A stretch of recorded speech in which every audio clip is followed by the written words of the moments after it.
நான் பொம்மி. நம்ம தமிழ் நம்ம சேனல். இந்த வீடியோவை லைக் பண்ணுங்க, ஷேர் பண்ணுங்க, கமெண்ட் பண்ணுங்க. அனைவருக்கும் கோபிநாத்தின் அன்பு வணக்கங்கள் நண்பர்களே. நம்மளோட இந்த பதிவை மறக்காமல் லைக் பண்ணிவிட்டு உங்கள் நண்பர்களோட பகிர்ந்துக்குங்க நண்பர்களே. இந்த பதிவு நிறைய பேர்த்த சென்றடைவது உங்களிடம்தான் உள்ளது.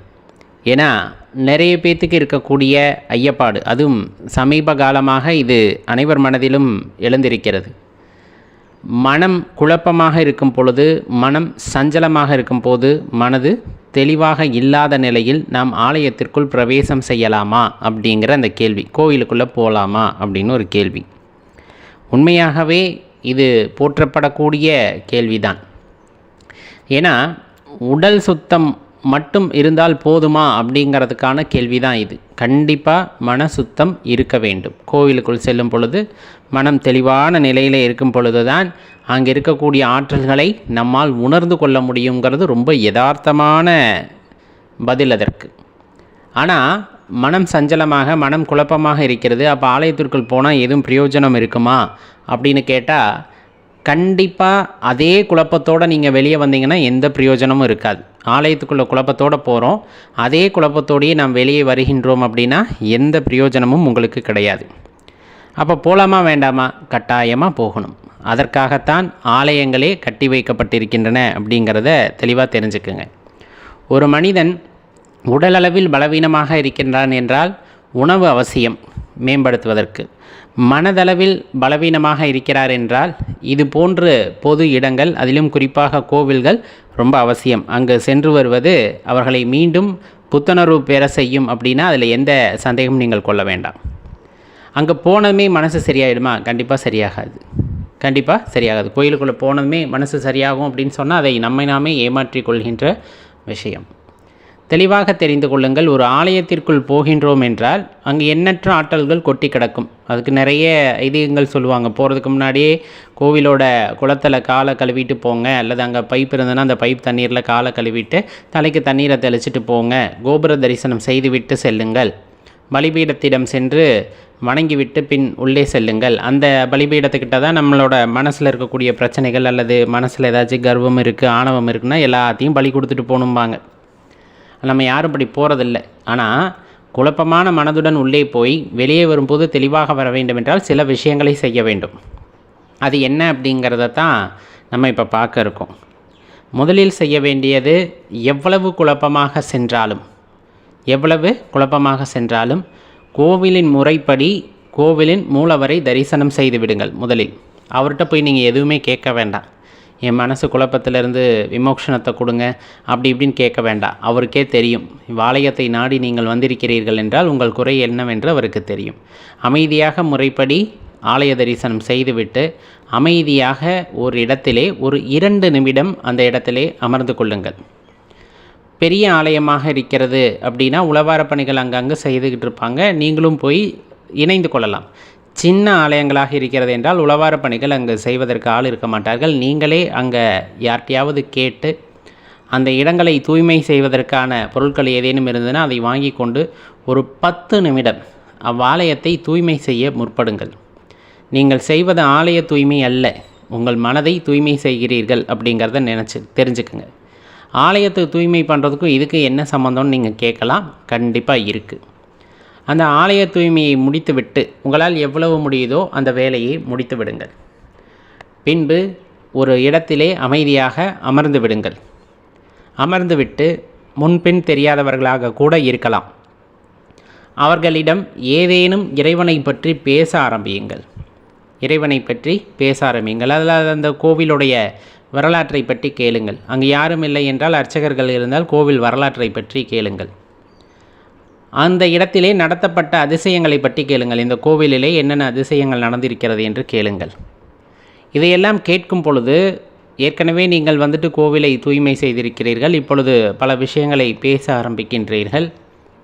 மனதை அமைதிப்படுத்தி இதையெல்லாம் முடித்துவிட்டு ஒரு 2 நிமிடம் தியானத்தில் ஈடுபடுங்கள். 2 நிமிடம் தியானம் என்பது உடனே எல்லாத்துக்கும் தியானம் சித்திக்காது. அப்போ என்ன பண்ணணுன்னா, அமைதியாக ஒரு தரையில் விரித்து அமர்ந்து கொண்டு 100லிருந்து 1 வரை தலைகீழாக பொறுமையாக எண்ணுங்க. மனமானது கொஞ்சம் கொஞ்சமாக தான் உங்களுடைய கட்டுப்பாட்டுக்குள்ளே வரும், உடனே வராது. ஏன்னா பெரிய துன்பமாக இருக்கிறது என்றால் உடனே கட்டுப்பாட்டிற்குள் வராது. இப்போ நம்ம சொன்ன மாதிரி கண்களை முழுவதுமாக மூடியிருக்கக்கூடாது, அதற்காக கண்களை திறந்தும் வைத்திருக்கக்கூடாது. பாதி மூடிய நிலையிலே மூக்கை உற்று நோக்கி நாம் சொன்ன இந்த 100 1 வரை தலைகீழாக எண்ணிவிட்டு பிறகு மனமானது கொஞ்சம் உங்கள் கட்டுப்பாட்டிற்குள் வந்தது போல தோன்றும் உங்களுக்கு.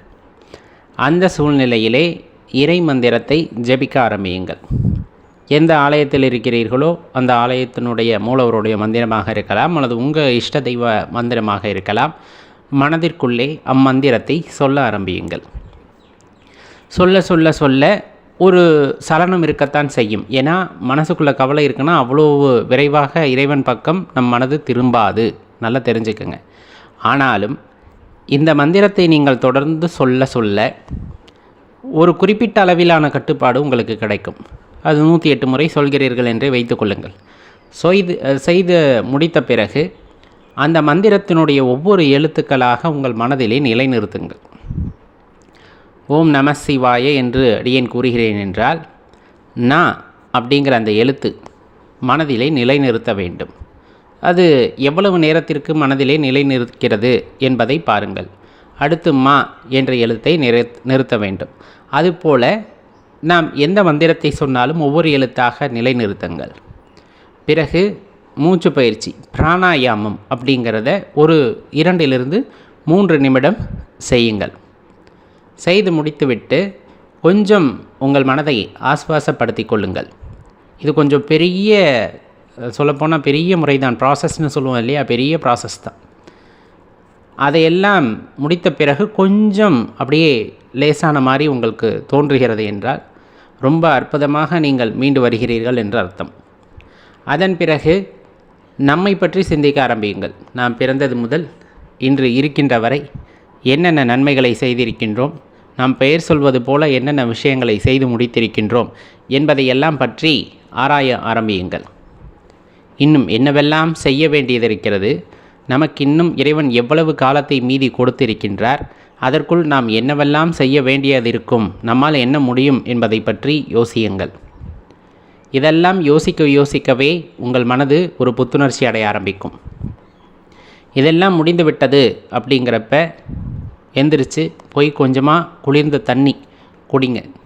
கொஞ்சம் நல்லா ஆஸ்வாசப்படுத்திக்கிட்டு தண்ணியை குடிச்சிட்டு இப்போ மனசில் எதுவுமே இல்லை அப்படிங்கிற ஒரு எண்ணத்தில் அமைதியாக ஒரு தூணில் போய் சாஞ்சு உக்காந்துக்குங்க. அப்போ அப்படியே மனசு அப்படியே ஒரு ரிலாக்ஸ்டாக இருக்கும். இப்போ ரிலாக்ஸாக இருக்கும்போது யாரேனும் தென்பட்டார்கள் என்றால் நீங்களே கூப்பிட்டு அவங்கக்கிட்ட பேசுங்க. நல்ல ஆன்மீகத்தில் தலை சிறந்தவர்களாக இருக்கலாம், அல்லது அவ்வாலயத்திற்கு வந்தவர்களாக இருக்கலாம். நீங்கள் எதுவும் உங்களோட சுய தேவைக்காக பேச வேண்டாம், பொதுவாக பேச ஆரம்பிக்கலாம். பேசும் பொழுது இறைவனை பற்றியோ ஆலயத்தை பற்றியோ பேசி பாருங்களேன். நீங்கள் முன்னாடி ஆலயத்தை பற்றி பேசினதுக்கும் அர்ச்சகர்கிட்ட கேட்டீங்க இல்லையா, அதுக்கும் இப்போ நீங்கள் பேசுகிறதுக்கும் ஒரு பெரிய வித்தியாசம் அங்கே கண்டிப்பாக உண்டாயிருந்திருக்கும். ஆலயத்தை தூய்மைப்படுத்தவில்லை, நீங்கள் உங்கள் மனதை தூய்மைப்படுத்தி இருக்கிறீர்கள் என்பது இப்பொழுது உங்களுக்கு புரிந்துவிடும். அப்போ நாம் செய்கின்ற சிறு சிறு விஷயங்கள் நம்மை பக்குவப்படுத்துவதற்காகத்தான் இவ்வாலயங்கள் என்பதை நாம் புரிந்து கொள்ள முடியும். அவ்வாலயங்களிலே நிகழக்கூடிய சில விஷயங்களை உற்று நோக்கினால் பலதரப்பட்ட மக்களும் பலவிதமாக செயல்படுவார்கள். அவர்கள் அனைவருமே ஒரு குறையை தூக்கி கொண்டு வந்திருப்பார்கள். இப்போ நீங்கள் பேசுன மாதிரி நீங்கள் யார்ட்டையாச்சும் பேசுனீங்கன்னா அவங்க கவலையை அவங்கக்கிட்ட சொல்லுவாங்க. அப்போ உங்களுக்கு தோண ஆரம்பிச்சிடும், நம்ம பரவாயில்ல அப்படிங்கிற அந்த ஒரு எண்ணம் வந்துடும். ஏன்னா கஷ்டங்கள் ஒருத்தருக்கு மட்டும் வருவதில்லை, நமக்கு மட்டும் வருவதில்லை, அதுவும் நமக்கும் பெரிதாக வருவதில்லை. ஆனால் நாம் அதை பெரிதாக நினைத்து கொள்கிறோம் அப்படிங்கிறது தான் உண்மை. பல பேர்கிட்ட மனசு விட்டு ஆலயங்களில் பேசும் பொழுது நம் கஷ்டம் குறையுமா அப்படின்னா குறையாது. ஆனால் அதை பெரிதாக மனது எடை போடாது, இதெல்லாம் சமாளிக்கக்கூடியது தான் அப்படிங்கிற அந்த எண்ணத்திற்கு மனதானது வந்துவிடும். இது ஒரு நாளைக்குள்ளே எனக்கு மாறலை அப்படின்னா இதை தொடர்ந்து ஒரு 2 அல்லது 3 நாட்கள் செய்தாலே உங்கள் மனமானது படிப்படியாக பக்குவப்பட ஆரம்பிக்கும். எவ்வளவு கஷ்டத்தில் இருந்தாலும் நாம் அதிலிருந்து மீண்டு வந்து விடுவோம். எவ்வளவு பெரிய இழப்புகளை சந்தித்திருந்தாலும் அதிலிருந்து நாம் மீண்டு வந்து விடுவோம்.